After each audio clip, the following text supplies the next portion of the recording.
If you have your Bibles, turn to Psalm 139. That's where we're going to be today. It's so strange. Last week we have food, therefore the place is packed.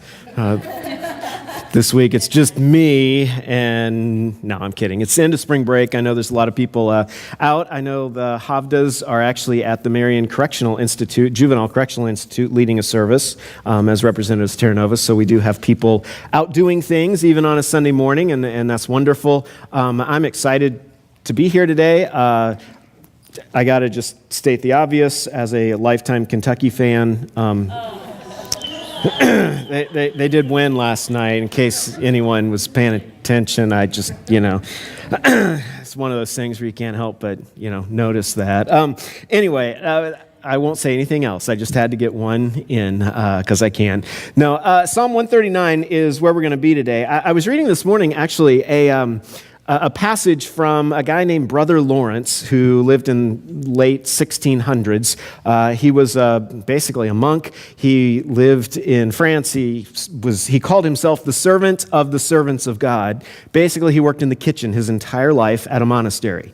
And he used his life, in his words, as an experiment to see if you could practice the presence of God minute by minute every day. And he, over the entire course, he didn't die till he was 80. So, he spent a lot of time working on this. And he never wrote anything until after he died. The guy who was in charge of his monastery had some writings that he had given him, and they were more like letters that he had written. And he published those, and those are now a book called The Practice of the Presence of God. But in this whole passage that I read this morning, he was reflecting on how hard it is to moment by moment practice the presence of God, and how it takes not only mental effort and even physical effort, it takes what I would call imaginative effort. And by that I mean, I'm just floored at all of the Desert Fathers and all those guys, and mothers, sorry, I don't mean to offend, because there was St. Teresa of Avila, there's lots of them. But I was reading, and all these things, they come up with these amazing metaphors, and they use their imagination in such a positive way that it actually enhances their spiritual experience of being in the presence of God, of praying, of learning, of studying. And I realized that, I look over my life, and my imagination muscle, if there is such a thing, is very atrophied, because our world today bombards us with things that makes it so we don't have to use our imagination. Think about it. What do? We watch TV. Do you have to think about that? No. It gives you everything, right? Reading is good because it makes you use your imagination, but what do? We wait till the movie comes out, right? That's why we do things. We are bombarded with stuff that stifles our imaginative abilities in so many ways that I think it's beginning to affect even our spiritual journeys. Because we no longer can truly engage our imagination in such a way that it moves us into the presence of God and allows us to be there for a prolonged time. And I know it sounds really mystical, and I'm not going down a weird road or anything like that, but what Brother Lawrence did is he talked about all these different metaphors that he would use when his mind would get off track, or even when he was praying or anything, and he would start to wander off in his mind. He had these situations, these imaginative circumstances that he would be able to put himself in and work through. And one of them was, if I updated it a little bit, he was standing before a judge, or in his word, a king. And he stood there, and he would literally go into this place in his imagination, and he would be a broken, wretched sinner, covered in sores. And he would stand before this king, and he would basically confess that he was a criminal, and he deserved punishment. And then in his mind, he would see this king come down, or in our case, maybe a judge would come down, take off that robe, and embrace us, and hold us, and invite us to his table for dinner. And he would lavish us with this love and mercy. And as I read this, and he had several other metaphors as well that were just you could taste it, right? And I realized how terrible we are at engaging God on that level because we don't stop long enough to do it. We always have something going on so that we're distracted in some way, shape, or form. Because honestly, I think a lot of us don't want to get to know ourselves, much less let God in. We don't want to be exposed to our own darkness because we know what it is and we don't want to deal with it, and we sure don't want God to be involved in this. And so as we engage this passage today, I want you to be thinking, if I were to use my imagination a little better, if I were to actually think about if I engaged God, if I were, and to continue the metaphor we've been using, if I were to allow God to break down that castle wall that I have built around my heart so that he can't get close, what would it look like as he comes through that wall? What would it feel like? What would it smell like? What sensations would you have when you first saw that wall come crumbling down? Would you be afraid? Would you be excited? Would you run? What would that be like? Because that's exactly what the text that we're going to look at starts off by saying, so you have searched me, O God. And that really is what I'm inviting us to do in this last installment of our series is for us to engage God and say, God, we talked about these different defenses that we have thrown up, right?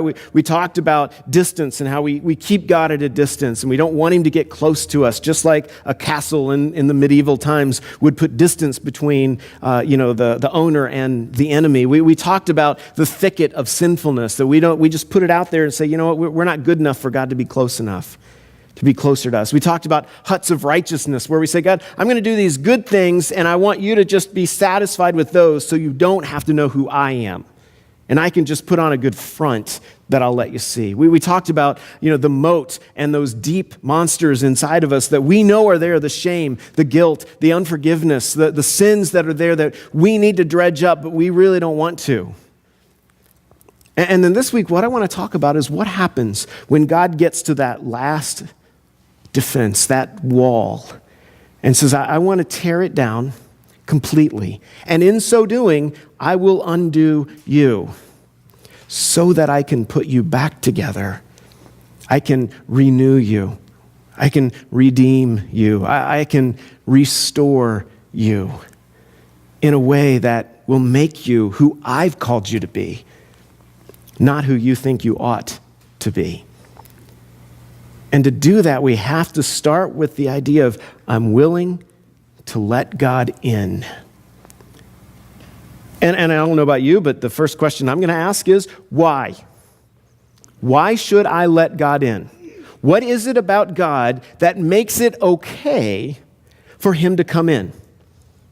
I mean, that's right. When you're at home and someone knocks on the door, whether you say it outwardly or not, your first question is going to be, why am I going to open the door to this person?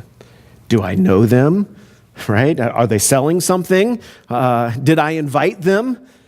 We asked, am I dressed? That's one of the things, the old saying, the pastor came and he knocked on the door and this lady, he knew she was home, but never answered. And, finally he left a note that says, behold, I stand at the door and knock, and you didn't let me in. And later, in the offering the next week, he found a note from this lady, and it, quoting another passage where it says, well, I was naked and I hid from thee. And, there are times that when we are in asking why do I let God in, I've got to ask, well, am I not in a situation where I want him in? Is there something around me? Is there something about me? Why should I let God in? And this is exactly what the psalmist is asking here.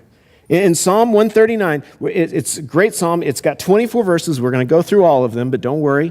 I was up late watching the game, so I'm going to take a nap today, so we'll wrap up soon. But it's great because it's broken into 4 sections. Each section is 6 verses long, and they each address a different reason why we can let God in to our castle wall, why he is able, why he is worthy, why we should. And so we're just going to look at these. And let's just start in the very first thing that we learn is he says, oh Lord, you have searched me. Now, before we dive in, I want you to hear the word searched, it's chakar in Hebrew, but the idea there is to dig, right? To dig. God has dug into my life. And he has sifted through all the dirt. He's sifted through everything there, and he knows every inch of me. He has explored everything about me. And that's what the psalmist David is saying. Hey, dig into me. See what's here. Search me, and you have known me. And that's really the first point. Why can we let God in? Number one, because, God, you already know me. You already know me. And he begins to explain that, right? I mean, he says, you already know me. You have searched me. You have known me. So let me show you how. You know when I sit down and when I rise up. In other words, God, you know my habits. The good ones, the bad ones, the neutral ones. You know all the habits that I have. That there is nothing about me that's hidden in that way. You know that I always touch this doorknob before I go out, or I do this, or my habit is this, or I always brush my teeth standing in this place, or you know all these habits about me. And if you ever stop to think about all the habits that you have, I mean, it's a little scary if you really think about it. I mean, some of them are just stupid, but you've just done them for so long, you don't even know you do them anymore. Some of them are good, some of them are bad. The point is, God already knows your habits. And he goes on, he says, not only that, he says, you discern my thoughts from afar. You already know my thoughts. You know what's in my mind already. Not only do you know what I think, you know how I think. Now, if you're married or you have anyone else that lives with you or around you, you know that understanding how another person thinks is impossible. You can't understand how another person thinks, but God knows how you think. He knows the process you go through when a thought comes to your mind. He knows how you interpret the things around you, and he says, oh, I know what you're going to think because I know how you come to your conclusions, and he already knows that.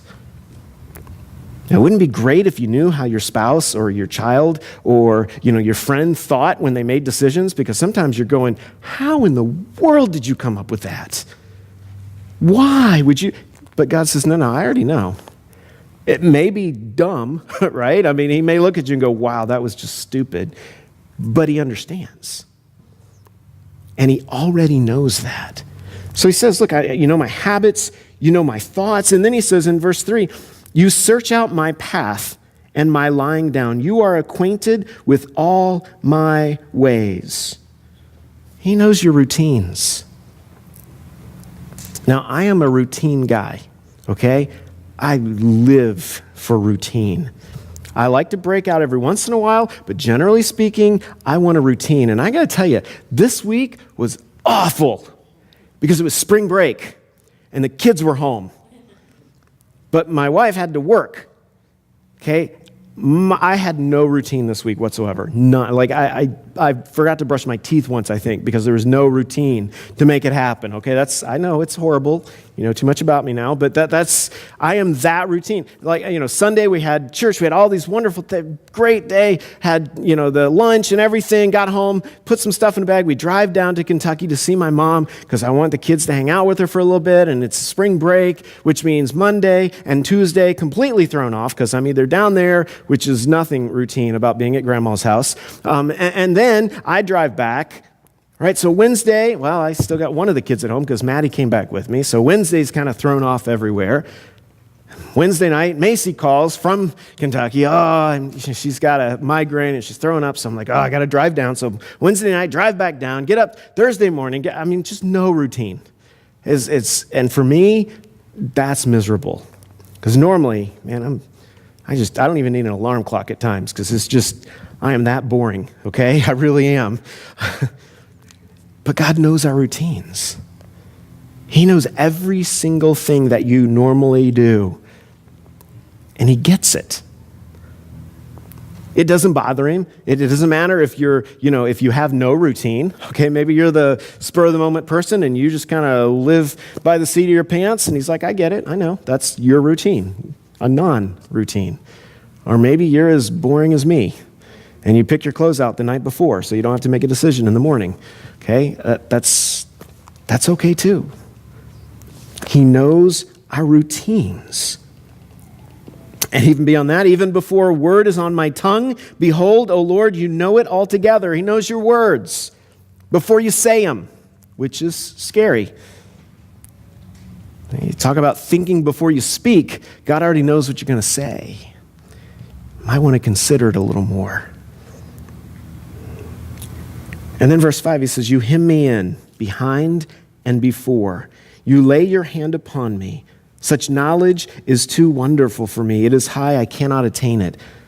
See, he knows my past, my future, and my present. He knows it. He knows my story. And that's the one thing that I think everyone wants, is for someone to know their story and then to enter that story and say, I'm part of it. I'm writing your story. I'm with you. I know everything you've been through. You do not have to explain circumstances to me because I already know them. You don't have to make excuses. You don't have to try to figure out why. No, you don't. I've been there. I was with you. And I understand what you're in right now. And even more, I know what you're about to be in. And I'm still going to be there with you. Now, some of us can hear that God knows my story, and we could go down the whole determination path. Oh, God just, is I'm like just a robot doing whatever God predestined me to do. And that's not where I'm going with this, because I want you to see there's some miraculous way God blends the two ideas that he is God and is in complete and utter control, and yet he gives us the freedom to screw up. Okay, he gives us the freedom to either mess up or to choose him, and I don't get that. I don't know how it all works. I just know that God's in control, and yet I have the ability to love him of my own accord. And in the midst of that, I know that God already knows my story and loves me in that story.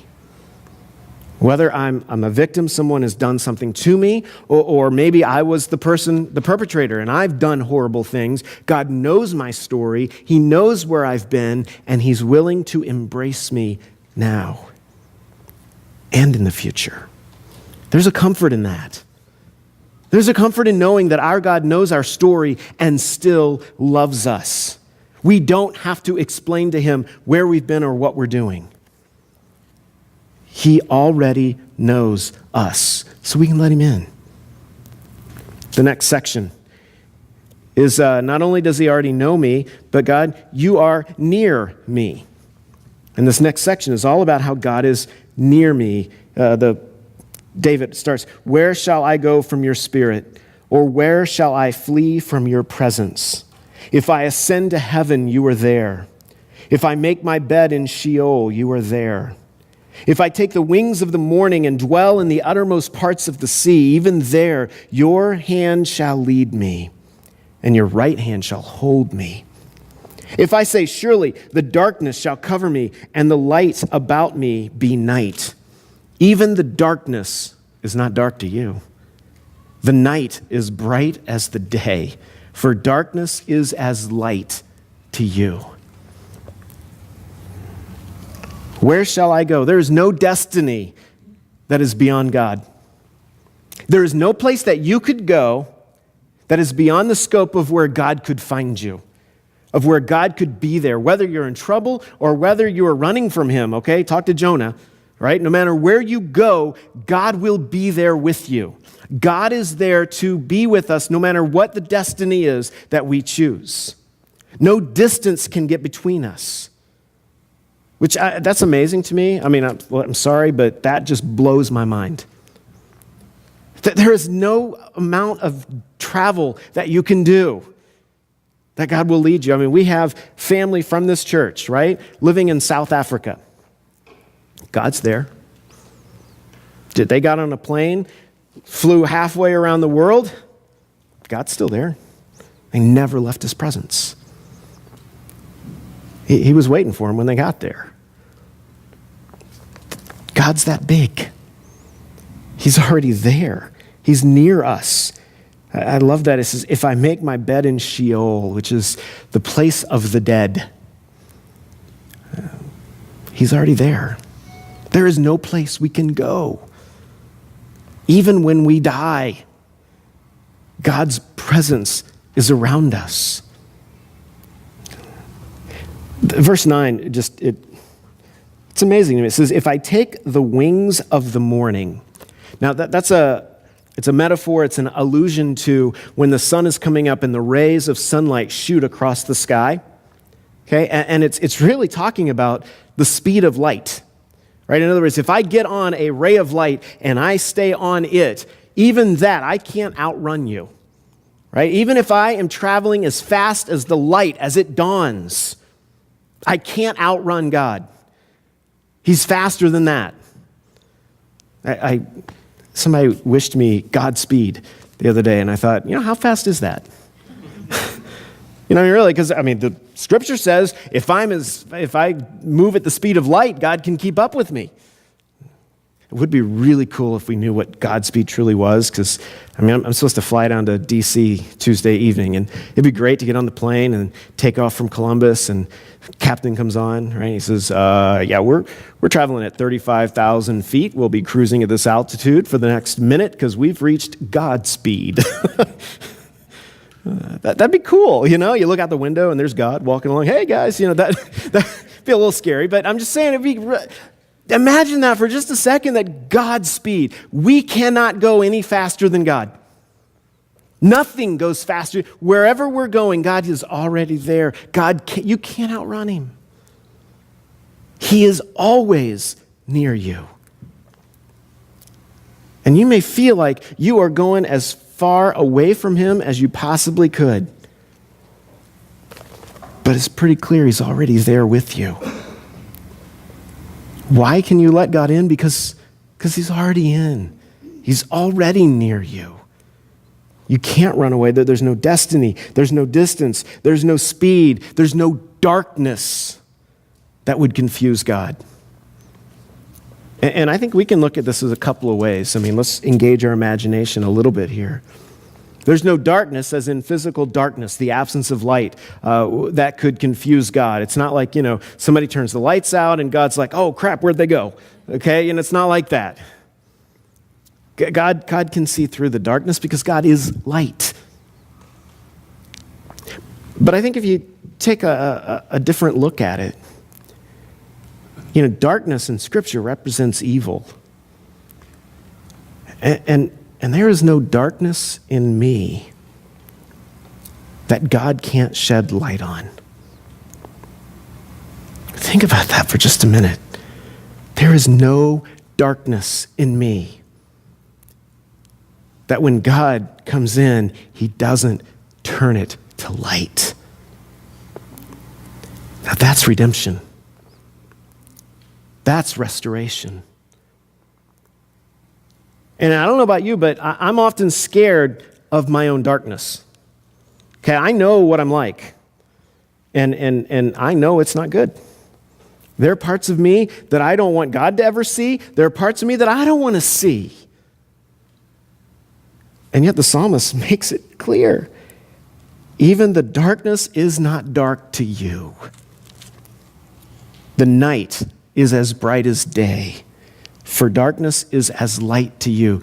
God comes in, and he takes that darkness, and he turns it upside down, and now it's light. That's the God that we're inviting in. Okay, that's the God that we're saying, God, I've got a bunch of junk in my life. I've got stuff that's bad. It's stuff done to me. It's stuff done that I've done. It's horrible things that are just nasty darkness inside of me. And I'm going to open up and I'm going to let you in because I believe by what Scripture says that you already know me and I can't outrun you, and the darkness that is in me, you will turn to light. Somehow, some way, it may be painful, it may be difficult, it may take time, but I believe you will do it. And we have to trust that. And I know it's hard and not easy. And it is painful. But God makes it light because he already knows it. He's already with you. He's already near us. But then the next section, verse 13 and following, not only all that, but also, God, you made me. Okay, it's not just that he's around. It's not just that I can't run away from him. God made me. Verse 13, for you formed my inward parts. You knitted me together in my mother's womb. I praise you, for I am fearfully and wonderfully made.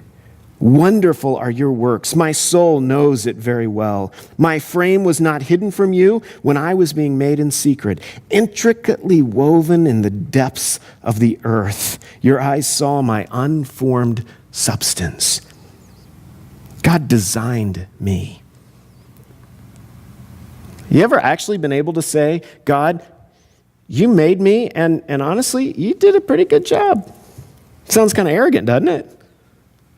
But I mean, if you looked at someone else, and you know, if I looked at Anna sitting right there, and I said, oh, God made you, I'm not going to say, yeah, he did all right. No, I'm going to look at it and say, God did amazing work. So why would I let me say something terrible about myself when God made me? I mean, listen to this. God designed each of you, and he did good work. It's okay to know that. It's okay to say, God, thank you. I mean, allow yourself to explore for just a minute. God designed all this stuff in this body that I don't understand. I don't know why it works. The older I get, the less it works. But I get what he did and how he's doing it. And all I know is, wow. You're amazing, God. You designed me. I love the way it says, you knitted me together in my mother's womb. The word there is woven. Right? It's embroidered. Why do you embroider something? You add beauty to a creation that's already good. I mean, God is a detail-oriented God. Think about that for just a minute. God knitted the details of you. Nothing slipped by in designing you. And it says, you knew your eyes saw my unformed substance. The imagery there is the rolled up me.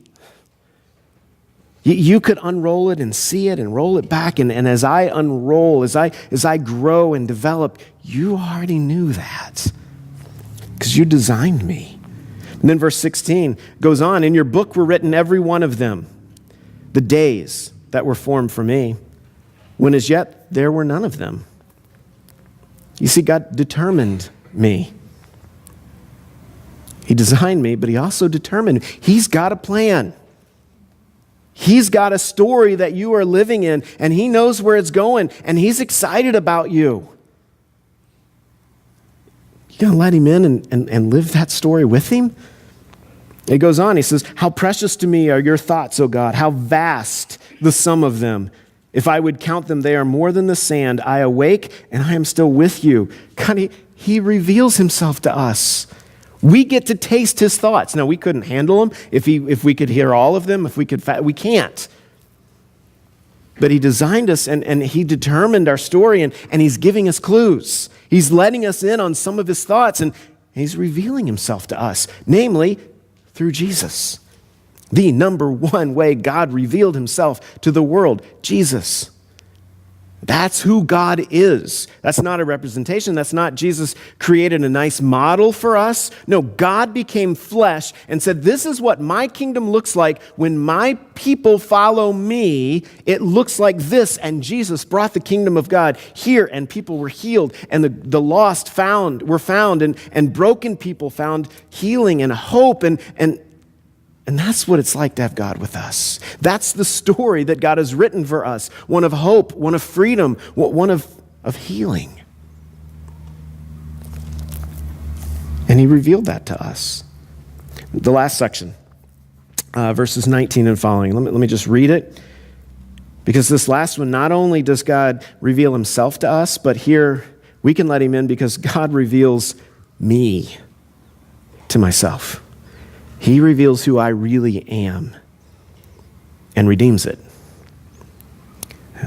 Oh, verse 19, that you would slay the wicked, O God. This is a weird section, but you'll get it when we put all this together.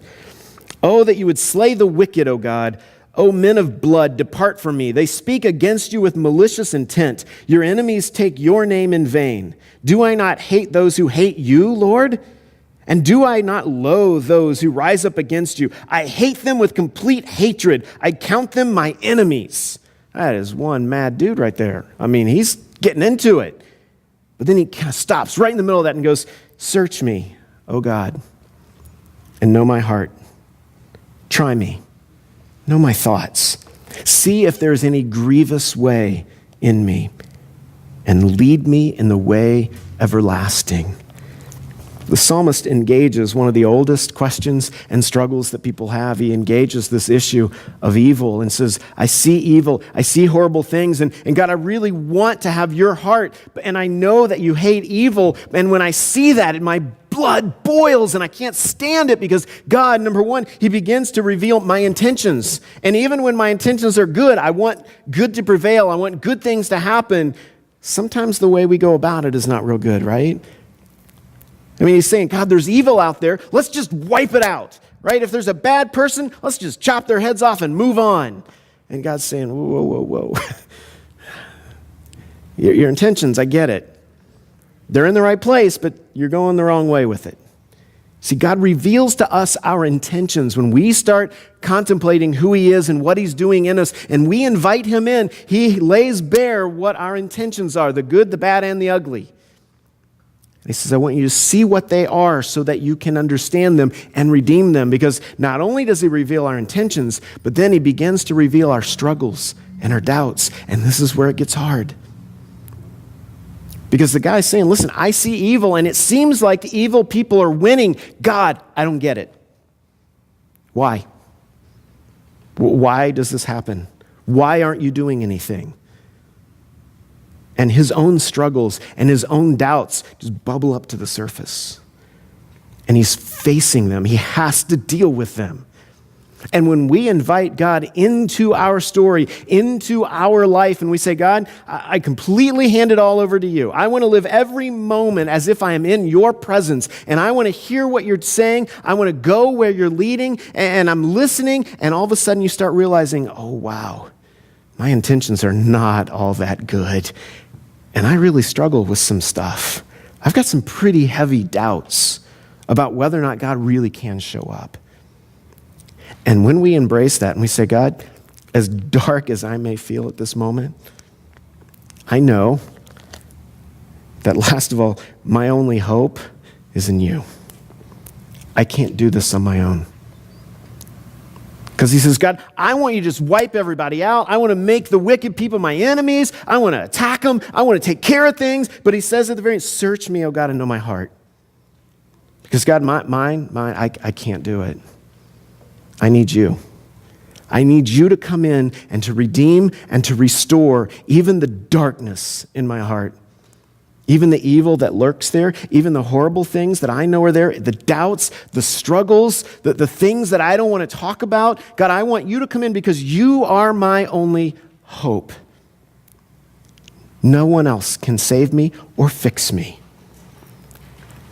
And I want to open my castle wall up to you, and I want to let you in so that you can reveal me and restore me, even the dark parts of me, because I need you to do it.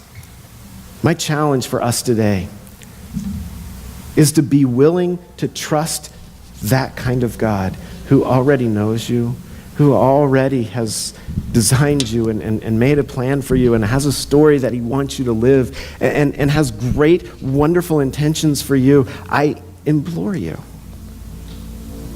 let him in.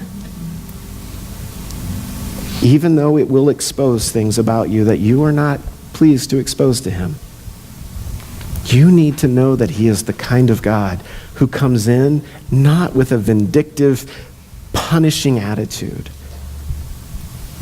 but a God who says, I will embrace everything in you and restore and redeem it. You can have the band sing one last thing, and I just want you to spend some time in quiet reflection. No words, you don't have to sing along, none of that. I just want you to reflect, what would it look like if God broke down your wall and came in? What would he find? What would he redeem? What are you afraid to show him? Just spend some time reflecting on that this morning.